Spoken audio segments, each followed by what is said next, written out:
Things she believed would last suddenly crumbles in her hands, leaving her with nothing but questions, pain, and the haunting silence of an empty space where something solid used to be. It's the kind of breaking that doesn't just shake your world, it shakes your identity. It makes you wonder if you were ever as strong as you thought, if you were ever as loved as you hoped, if you were ever as worthy as you tried to believe. When the breaking happens, it doesn't always announce itself. Sometimes it sneaks in like a whisper in the night, like a subtle shift in the atmosphere before a storm. Other times it crashes into your world like thunder, loud and undeniable, leaving you gasping for air in its aftermath. And the hardest part of it all, the world keeps moving like nothing happened. The sun rises, people laugh, life goes on while you sit in the wreckage trying to figure out where to begin again. This is the moment that separates those who stay down from those who rise. Because when a woman finds herself at the bottom, she has two choices. She can surrender to the weight of it all, or she can start gathering her strength piece by piece, even when her hands are shaking. This isn't about pretending it doesn't hurt. This isn't about putting on a brave face and acting like everything is fine. This is about acknowledging the breaking, feeling every ounce of it, but deciding that it will not define the rest of your story. Pain has a way of making you question everything. It makes you second-guess the things you once believed without hesitation.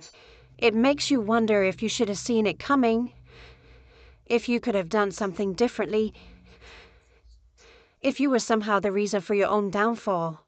And in those moments, the enemy loves to whisper lies telling you that you're not enough, that you'll never recover, that this breaking is proof you were never meant to stand tall in the first place. But the enemy wouldn't be attacking if he didn't see the power inside of you.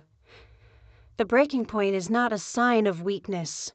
It is a sign that something is shifting, something is being restructured, something is being refined.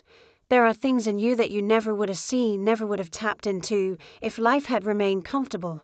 Strength is not built in ease. Strength is built in the pressing, in the stretching, in the moments where you are forced to face yourself with nothing but faith and fight.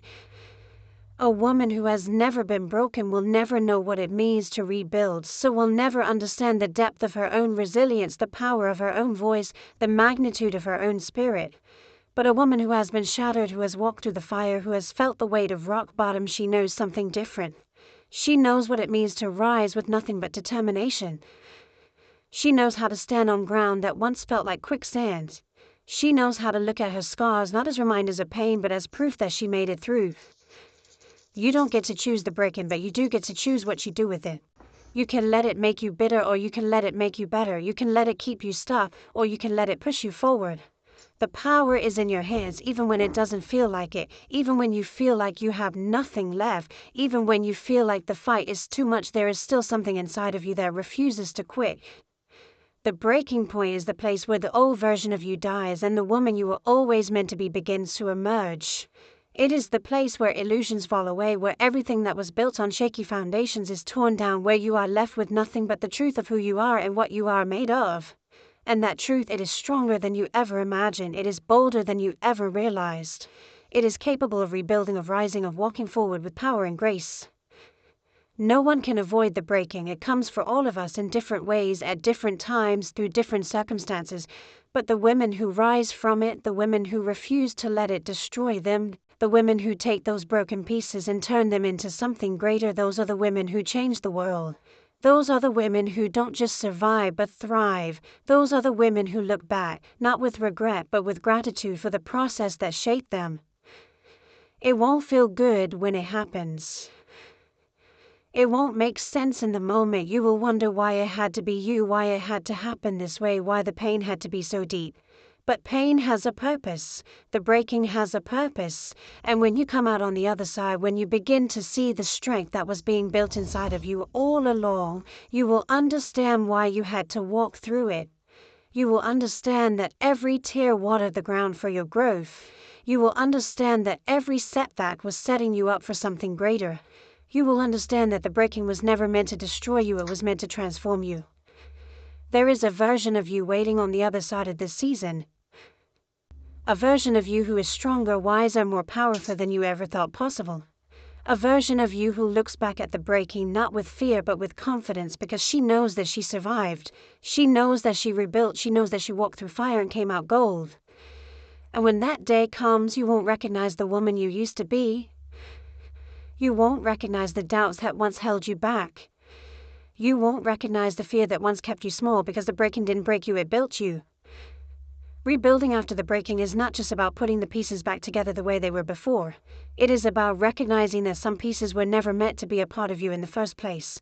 She doesn't rush to make things look the same again because she knows that the version of herself that was attached to what broke is no longer here.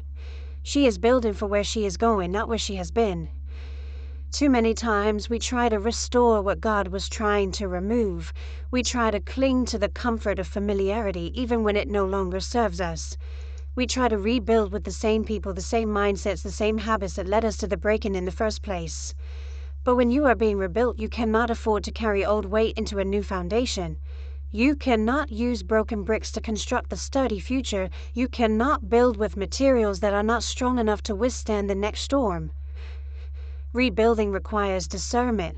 It requires you to step back and evaluate everything, not just from a place of desperation, but from a place of wisdom. Who are you now? What do you need now? What no longer fits into the vision of where you are headed? These are the questions that shape the blueprint of your new life. You cannot afford to build recklessly. You cannot afford to construct something out of fear, out of loneliness, out of an urgency to just feel whole again. When God allows a break-in, it is because there is something greater He is preparing you for. The pain was not the plan, the transformation is. He strips away what cannot go with you.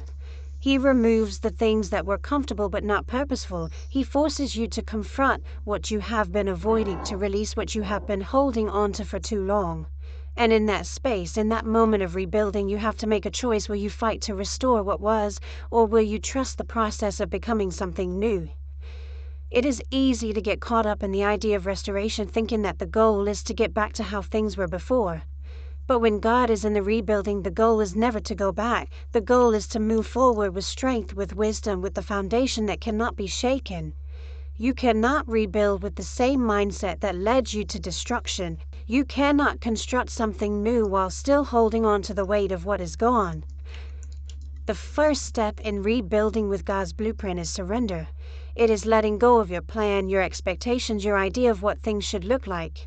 It is trusting that even though you do not see the full picture, He does. It is recognizing that your perspective is limited, that your understanding is incomplete, and that what you think you need might not actually be what is best for you. Surrender does not mean giving up, it means giving God control. It means choosing faith over fear, trusting the architect of your life more than the emotions of the moment. Once you surrender, you begin to build with intention. You start asking different questions. Instead of asking why it happened, you start asking what you are meant to learn from it. Instead of looking at what you lost, you start focusing on what you are gaining. Instead of mourning the version of you that no longer exists, you start celebrating the woman who is emerging from the process. You begin to recognize that not everyone can be a part of your rebuilding. Some people were only meant for a season, and trying to hold on to them will only slow you down. Some relationships were built on weak foundations, and trying to reconstruct them will only lead to another collapse. Some mindsets were developed in survival mode, and carrying them into your new season will only limit your growth. Rebuilding means being selective. It means protecting your space, your energy, your heart. It means being intentional about what and who you allow into your life. God's blueprint does not always make sense in the moment. It does not always align with what you expected. But it is always leading you towards something greater. Sometimes He removes things that felt like a blessing, not because He is punishing you, but because He is making room for something better. Sometimes He allows doors to close, not because you were unworthy, but because there was another door you were meant to walk through. Sometimes He forces you into a season of isolation, not because He wants you to suffer, but because He needs you to hear His voice more clearly. Rebuilding is not easy. It requires patience. It requires faith. It requires an unwavering commitment to keep moving forward, even when you do not yet see the full picture. There will be moments when you want to go back, moments when the weight of rebuilding feels too heavy, moments when you question if it is even worth it. But in those moments, you must remind yourself that you are not just building for today, you are building for the future. You are laying a foundation that will not crumble under pressure. You are constructing something that will stand the test of time. The process will test you. It will stretch you. It will demand more from you than you thought you had to give. But every time you choose to keep going, Every time you refuse to settle for less than what God has for you, every time you trust the process instead of resisting it, you are proving that you are not just a woman who survived, you are a woman who is rebuilding with purpose. You are not just putting back together what was broken, you are creating something stronger, something better, something that will not fall apart the next time the storm comes. The strong woman does not rebuild alone, she rebuilds with God's guidance, with His wisdom, with His strength. She does not rely on her own understanding, she leans into His direction. She does not allow her past to dictate her future, she allows His vision to shape what comes next. She does not let fear determine her steps, she moves forward with boldness, knowing that what she is building is not just for her but for the generations to come. She understands that her strength is not in how fast she rebuilds, but in how faithfully she follows the blueprint that was designed for her. There comes a season in a woman's life where the noise fades, the crowd disappears, and she finds herself walking alone. It's not that she planned it this way. It's not that she wanted to be isolated, but something about the journey of transformation requires solitude. Not because she isn't worthy of companionship, not because she isn't loved, but because there are certain revelations, certain breakthroughs, certain awakenings that can only happen in the quiet. The strong woman who rebuilds herself alone understands that this isolation is not a punishment, it is preparation. It is the refining space where she learns to hear her own voice again, where she is no longer defined by the expectations of others, where she confronts the parts of herself that were once hidden behind the distractions of busy relationships, constant movement, and the need to always be available for others.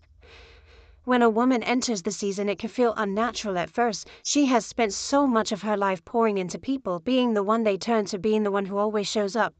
She has carried the weight of other people's burdens, stretched herself thin to be everything for everyone. And now suddenly it feels like she has been left to carry her own weight with no one to lean on. The calls slow down, the invitations stop coming. The people who once seemed so present are nowhere to be found. It is in this moment that she has a choice. Will she fill the silence with distractions, or will she lean into the solitude and allow it to do its work? Isolation has a way of introducing you to yourself. It shows you the things you've been avoiding, the emotions you've been suppressing, the fears you've been covering up with busyness. It forces you to sit with your thoughts, to confront your pain, to wrestle with the unanswered questions. It is not always comfortable, but it is necessary. Because there are parts of you that will never be discovered when you are surrounded by people. There are lessons that can only be learned in the quiet. There is strength that is only developed when you have no choice but to rely on yourself and God. The woman who rebuilds herself alone learns that solitude is not emptiness, it is space for growth. It is the place where she unlearns the patterns that were keeping her stuck. It is where she realizes that her worth was never tied to how much she could do for others. It is where she breaks free from the need for external validation and starts moving from a place of inner confidence. She no longer needs applause to know she is valuable. She no longer needs affirmation to know she is enough. She no longer needs permission to rise. This process is not easy. There will be moments when she misses the familiarity of her old life. There will be moments when the loneliness feels unbearable. She will wonder if she made a mistake, if she should reach back for the people and places she left behind. But deep down, she knows that she is not in this place by accident. She knows that something is shifting inside of her, something is being strengthened, something is being transformed. In this season, she begins to see who is truly meant to walk with her. Some people will be revealed as seasonal. They were there for a chapter but not for the full story. Others will remain distant, unable to understand the version of her that is emerging. And then there will be those who show up differently, not out of obligation but out of alignment. These are the ones who see her not for who she was but for who she is becoming. These are the ones who do not need constant access to validate their connection. These are the ones who respect the process and understand that real growth requires space. She starts to embrace the power of her own company. She learns to enjoy her own presence. She discovers that she does not need to be surrounded by people to feel whole. She begins to fill her own cup, to take care of herself in ways she never has before. She starts setting boundaries not out of bitterness but out of self-respect. She stops explaining herself to people who were never listening. She stops seeking approval from those who never valued her properly. This is where she finds her power, not in being needed, not in being busy, not in being surrounded, but in being still, in being present, in being deeply connected to herself. She realizes that the woman she is becoming cannot be rushed. She understands that true transformation is not about proving anything to anyone. It is about evolving in silence, letting the work speak for itself. She does not announce her progress. She does not beg for recognition. She simply builds. She simply grows. And as she grows, she attracts differently. The energy she once poured into people who drained her is now reserved for people who pour back.